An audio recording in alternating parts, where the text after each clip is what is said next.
A federal judge sentences the former Asheville Police Department evidence room manager to 10 months in prison. Now, the ruling comes more than a year after Lee Smith pleaded guilty to stealing drugs. We have live team coverage today of the sentencing and the audit of the evidence room, which has never been released. We begin with News 13's Megan Shearing live at the courthouse.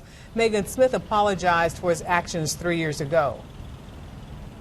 He did, Darcel. Smith said that he is sorry for negatively affecting his family and those he worked with at the Asheville Police Department. Now, his attorney, Sean Devereaux, says he began experiencing pain in September of 2010 after receiving notice that certain cases were closed. Lee Smith would take the prescription drugs that were to be destroyed to treat his pain. His attorney told the judge he also stole a small amount of marijuana from the evidence room too. But the U.S. Attorney's Office says his actions caught up with him several months later when he was randomly drug tested and he tested positive for THC. Now then on April 1st, nearly 400 prescription pills turned up missing. And that's when this whole evidence room scandal unfolded. We thought, okay, here's oxycodone that's being thrown away. It's going to the burn pile. Finances were tight in the house. He thought, what's the harm in taking these? You know, they're going to be destroyed anyway. A terrible decision, terrible judgment. I mean, he knew it was wrong. He's known it all along. But that's what happened.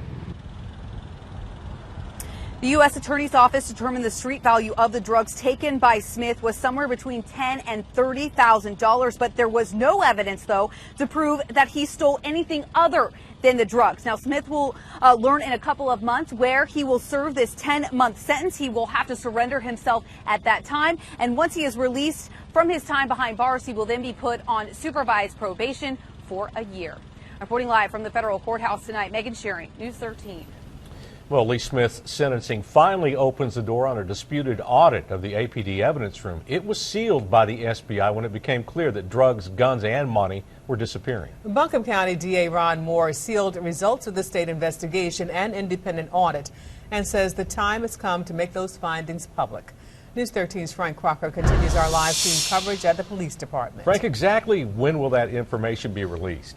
Well, Larry, as we've been reporting for more than 3 years now, Ron Moore has always argued that rules of professional conduct prevented him from doing that until the Lee Smith case was resolved. And even though that happened today, we will not see a copy of that 15-volume audit until Thursday afternoon at 2 o'clock.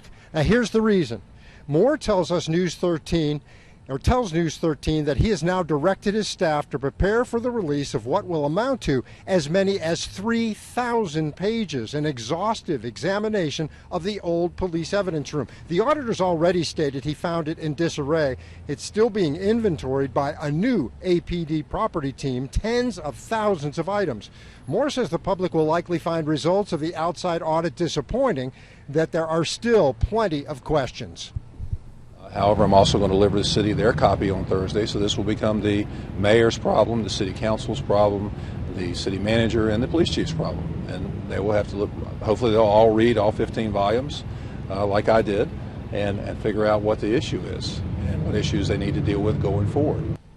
The APD says this new evidence room operation, established more than a year ago, represents a big step in the right direction. It's run separately from that old area, which is still being inventoried. Now, Moore says that the audit is disappointing because he doesn't believe it contains any real revelations. He says it backs up the notion that has already been confirmed that the old evidence room was a mess and that items went missing. Now, the news media is invited up to his office on Thursday, again at 2 o'clock. He said, bring plenty of paper. The county will provide the ink, but this is volumes and volumes, and it's going to take a long time to pour through it. We'll be doing that, and we'll let you know what's in there just as soon as we can.